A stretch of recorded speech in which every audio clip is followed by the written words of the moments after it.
though useful and conventional in everyday parlance, but from the standpoint of reality, from the reality, there is not a single indication in this or in this that this is mine.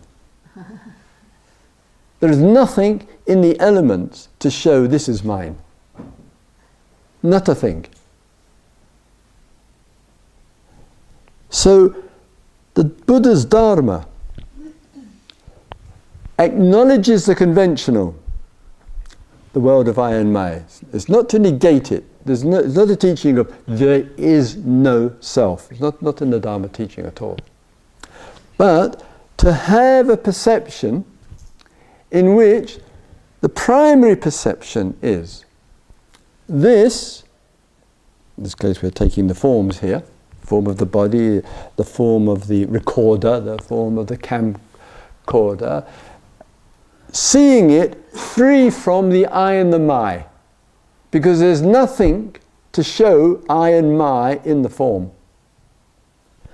And the learning to see in that way, as a practice for us, helps to soften, so that in the softening of the I and the my, there's a more relaxed view around it, and therefore it can change, it can even go, it can appear different from what it was without causing a lot of anguish and pain.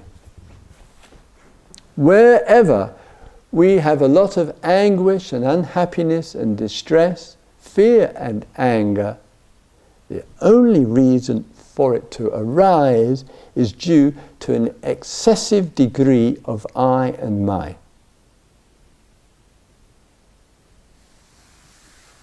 It's not possible without an exaggeration of the I and the my.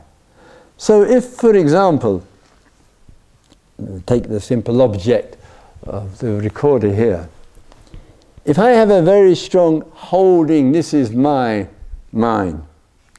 here, and don't you dare touch it, and it's only going to have my fingerprints on it, and one of you get up and mindfully or walk across and crush it, and those 200 talks which the Dharma has received, which are on here, and it's finished, and I have a strong sense of I and my, I'm going to be pretty mad with the person who unmindfully trod on my recorder. But if I understand deep down that there's just a convention, but I haven't got a possessiveness, controlling, holding on to view about it, the view which will arise much more easily, this just happens. These things happen. And it's rather like the often repeated story in India of the man sitting in his office who received a telephone call that his house at number 34 was on fire. So the response is, my house, my home, oh my God. And he's racing down there, hails the taxi, jumps in, then on his mobile, he's nearly at home, and then he said, my house on fire, my God, those stupid neighbours, what has happened? And he gets halfway to home and he gets another mobile phone message. It's not your house. Oh, it's not my house. Oh, those people next door, they probably left the fire on, they left the gas on, etc., etc.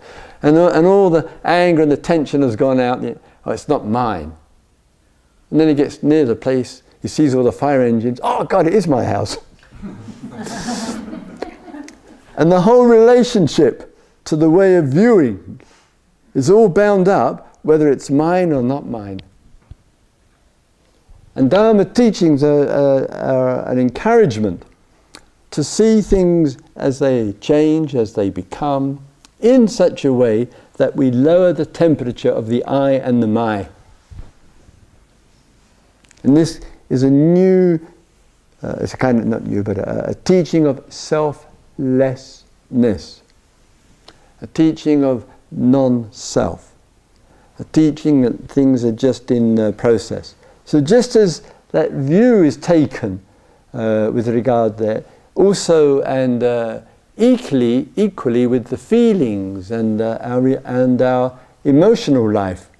And we know how easily, how extraordinary the emotional life and the feelings that arise with it.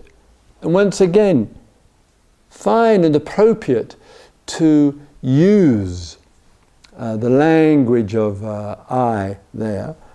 However, in looking without putting the I so strongly into it, then in our connecting and exploration of these are feelings which are arising.